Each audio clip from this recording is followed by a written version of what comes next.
Okay. I gotta record. Hey guys, Michael Patton here, Camaro Theologian. Real quickly, I want to tell you about a Christmas special we have going on at Credo Courses, credocourses.com. We have an incredible special where you can get every single thing downloadable, immediately available, every class, every Credo course class, every theology program class, every boot camp. This is seminary in a box. You can get all of this for $199. Now, regular price is something crazy like $5,000 or $6,000. So you want to get this now. It's not going to last that long. And you just go to the site right there, credocourses.com, and you will see it on the front page. I'm going to talk to you real quick about soul sleep and give you just a thought. Soul sleep is the belief that is held by some evangelicals and some or all Seventh-day Adventists and Jehovah's Witnesses that says that whenever we die, that our souls go to sleep until the resurrection. A lot of them believe that it is annihilated, and this is the more becoming the more common view, or better, it just doesn't exist anymore. It goes out of existence. Dematerializes in the same way the body doesn't exist anymore. The soul doesn't exist anymore. You can't go find it somewhere. It's not, taking a nap in its grave somewhere. It just doesn't exist. And this is that they believe that until the resurrection, that this is the case with your soul.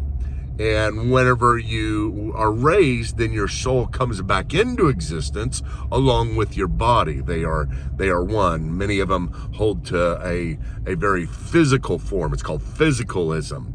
And in physicalism, you are nothing but a body, soul, spirit, all connected. They're all one. You can't distinguish between them. So therefore, once the body goes out of existence, so does the soul. The reason why a lot of them believe in this has to do with some passages in the Old Testament that, seem to teach it. I don't believe they do, but they do seem to teach it. That, in death, how will you be praised? Because the dead have no voice. This is David pleading for his life, God's restoration of him.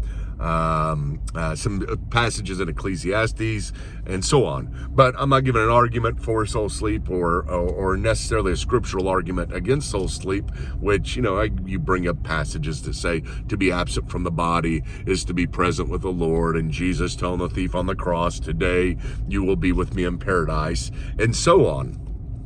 But one of the things that I think about, or thoughts that I have on it, is this, is that from a metaphysical perspective, I don't believe that it is possible for a spirit to go out of existence, to cease to exist, and then to start to exist again. No matter, at the resurrection, whether God brings your spirit back. Let's put it this way, like, let's say at the judgment, unbelievers come back into existence, and their body, soul, everything together comes into existence, but it hasn't existed for however long beforehand. So they lived for a time, ceased to exist, and then came back into existence. Well, I don't believe that's possible for any type of judgment to happen, or even glory to happen for the same person if their soul has gone out of existence. And the reason for this has to do with a metaphysical principle, a metaphysical understanding that in order for a person to be a person and to be the same person, there has to be a continuity in that person.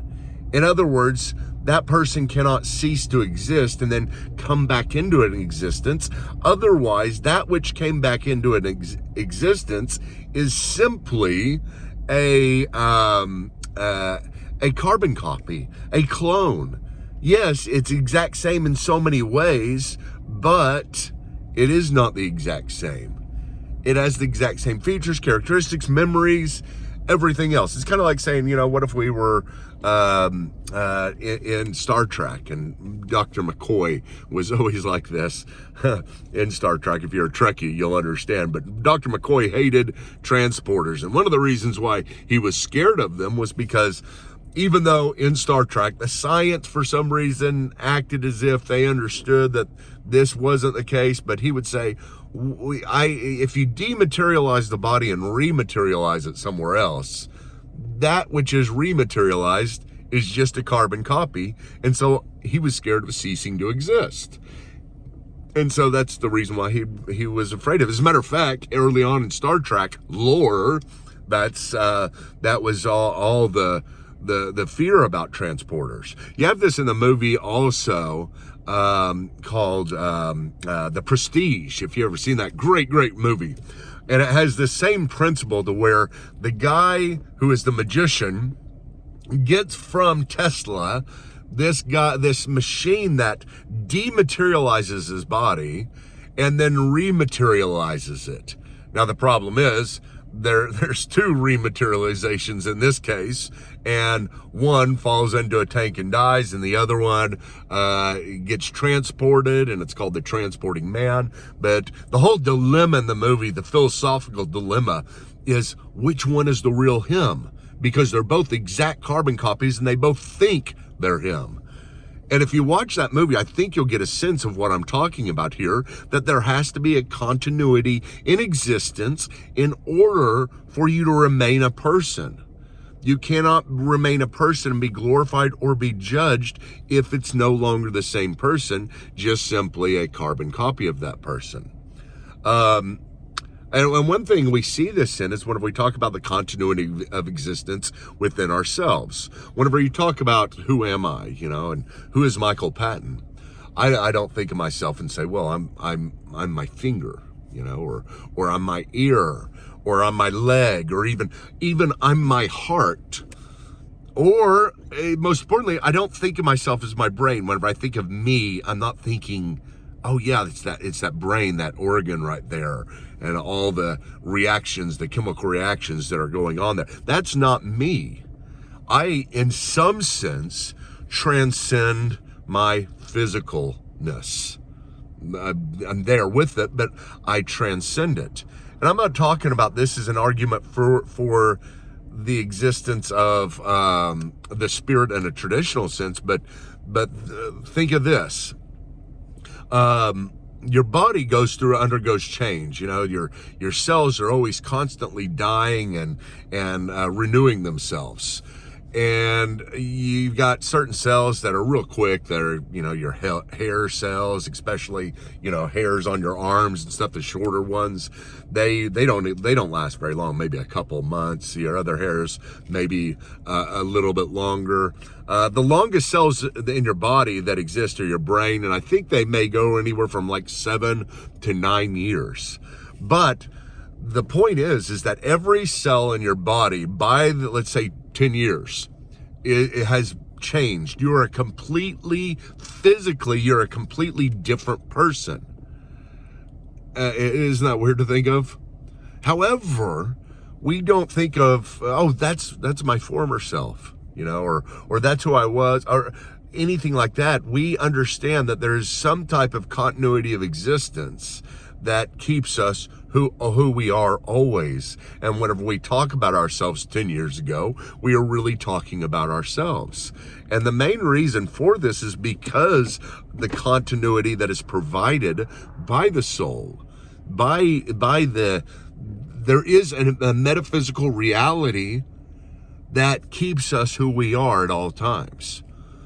And you have to have that metaphysical reality in the body, and after the body is gone, both in spirit and in flesh. Eventually, we will be restored and be the same person. But the reason why we can know we're the same person is because our souls never cease to exist.